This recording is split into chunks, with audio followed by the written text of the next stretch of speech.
Now, go. Okay. You're on. Alright, so this is pasta making 101, and this is very simple. This is not going to be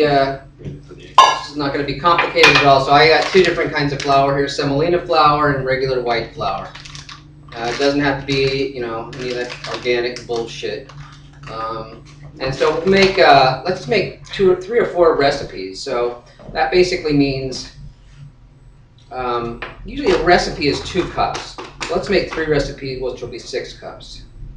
Okay, so I'm going to use 3 cups of this flour, and I'm not going to be overly anal about it in terms of it being... That is almost a cup, though. It's almost identical to a cup. That's like 9 ounces or something. Right, like so there we go. There's 3 of those. By the way, when we go start kneading, this is the flour to use. You do not want to use the semolina when you're kneading because it'll get all gritty, really fucked up. So don't do that. Now you'll take the semolina flour, measure that out, right? And si se puede. Okay. Now, really basic. This is obvious. You just have to mix these together. Use your hands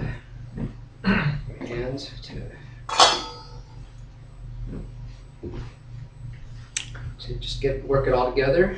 Oops. Some people would sieve it, get a sifter and put it through that. That's nice to do that. You've got a staff to do it for you before you get on TV, but we don't. So we're going to do it our way. So now I've got this all nicely incorporated, and flatten it out a little bit, make a little well in the middle, and now we get the eggs. So these are, it really depends on how much, you always hear the old ladies who make pasta say it depends how much liquid it's going to take. It takes what it takes, and different times of the year, different humidity, it might take 2 eggs for 1 cup of flour. Sometimes it's 1.5 eggs for a cup of flour. You really have to wing it, and after you've done it a few times, made some mistakes, had to throw out the whole mess, you'll realize that how much you need. As a general rule with egg pasta, since you want to make it fairly wet dough because you really want to taste the richness of the eggs, I would put in about 1.5 eggs for every cup of flour.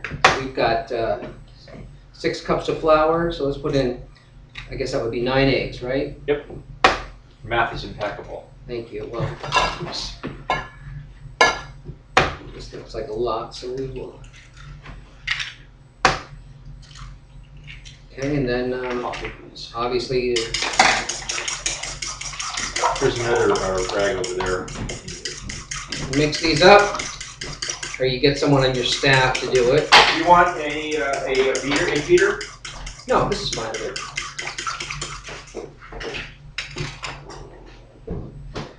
I can already tell that we could actually add some flour already. You notice this is you just kind of have to eyeball things. This is a lot of liquid, right? It looks like a lot of liquid. So those are big eggs. Yeah, they were big. So is this how Antoinette's mother makes it too? Yeah, she does. She wouldn't even think about measurement. She would just take start throws it in there. Out. So she's like eyeballing the whole time. Yeah, that's neat. And you'll see as we do this why that is. Okay. Because it's not like taking it and putting. You can do this in a food processor or in a blender, sure. Or using a KitchenAid. Wouldn't that like activate the gluten like a lot more though? I mean, if you did something that was tremendously agitating. It really, you get all kinds of arguments about it. Anything. A religious argument. Well, yeah, religious. It depends. Some people would say it would lead to an overly refined taste, and that the noodle would get compacted down too much. Mm-hmm. So this is what I do, and this is what you'll see most Italian grandmothers do it this way. It's just slowly start pulling this in from the side. Yeah. This side, try to pull this back up until it's ready to go, and then just slowly start working it. That is so neat. So does Julia make it right on her counter like this, or she's exactly like a table? She's got a wooden board that she's used for 50 years. Okay. Pulls it out. Yeah. She dumps some flour on it, and she'll go from this part. We're going to make a kneaded dough. She'll do that. We'll set it aside for an hour, and then she'll start making anything. She can make orecchietti, those little ears. Yeah. She rarely uses egg, actually. Usually it's just water and flour for her because she's from the South. I have a suggestion for you. I think I remember the guy telling me that stainless steel might scratch this a little bit. Do you want to use plastic spoon work? I mean, Yeah, plastic's fine. I just want to know one thing. What? Is that the guy who told you that uni was the rub of Hey, the earth? I wasn't totally wrong. Know about that. It's the gonad that produces the row. Okay, all right, I was wrong. Okay, are you happy? Everybody got it. I'm looking for. I don't see. That'll work fine. I might be being just a little paranoid about that, but I'm just saying I'd hate to have Nancy come over and say, "What the hell are all these scratches doing on my counter?" So you'll see this is a very imprecise, and what we'll probably see is it may take all of this liquid. Might take it. We might have over moisturized, huh? Because the eggs were bigger than normal. See, people in LA are used to small little eggs produced by genetically modified organisms.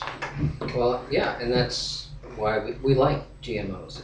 In LA, we want more. We want more GMO. More GMO. Eventually they'll modify chicken to have the pastas come right out of the egg laying spot. Right. This is great. Good stuff. Wow, that's awesome. Now, what will often happen is you will incorporate a lot. What gets this kind of sludgy smegma stage. That wasn't in the script, smegma? No.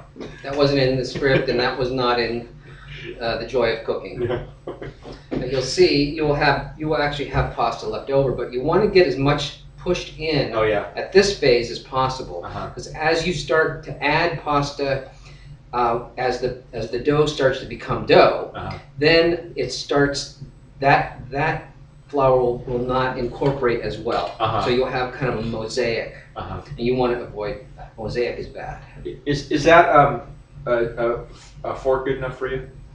Yeah. Or do you want? If you want, I love this. Is my favorite fork. Is it really? I love it. I can give it to you if you want. You want to marry it? You want to marry it?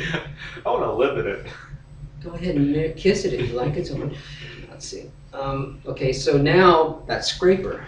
Yeah, scraper bowl. I should probably rinse this off, right? Or do Italians worry about such things? I don't know. I know the Japanese worry about things, little side issues like cleanliness and stuff like that. Okay, I'm gonna rinse this off really fast. This is a great scraper. Oh, we got it. It'll change your life. What? It really? A scraper, yeah. Why couldn't you just use a knife? Well, it's just not as straight. Yeah. And you can more quickly scrape it off the top. See, so we've got an extra, I would say 2 cups of flour. Oh, so that's ready dough. You move that aside, and then you create another. That's how I do it. Yeah, I think it's a great idea because it's hard if you put it back in there and try to. Yeah, that makes sense. Totally makes sense. I don't see any. I'm just looking. Oh no, don't worry about that. So now I'll get some new flour to knead this with. Oh wow, that's great. And you know exactly what texture you're looking for here. Yeah, so this will probably take 5 minutes, 10 minutes. I mean, they do, if you read someone like Thomas Keller, and I think he's right, the more labor you put into it at this stage, the better it's going to be.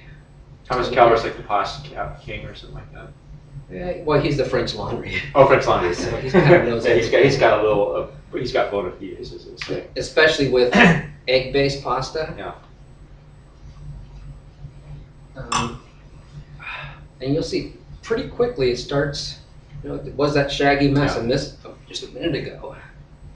So a lot of people, they just freak out making it this way because it's messy. Yeah. But actually the messy part is only a couple minutes. Yeah. And once you create all the pasta, you just scrape that off in the trash can and it'll be clean as a whistle. It really is, doesn't honestly, compared to how I make stuff, it looks very neat and organized. So, and this is why your Italian grandmother had those big hands right here. That takes a lot of, takes effort. Yeah. To work out. But why was your Italian grandmother overweight then? That's my question. It's in the genes. It's in the genes. Because he was eating pasta, that's why. That's right. Is most pasta made with water, or do they mostly do with egg noodles? If you, I think if you weighed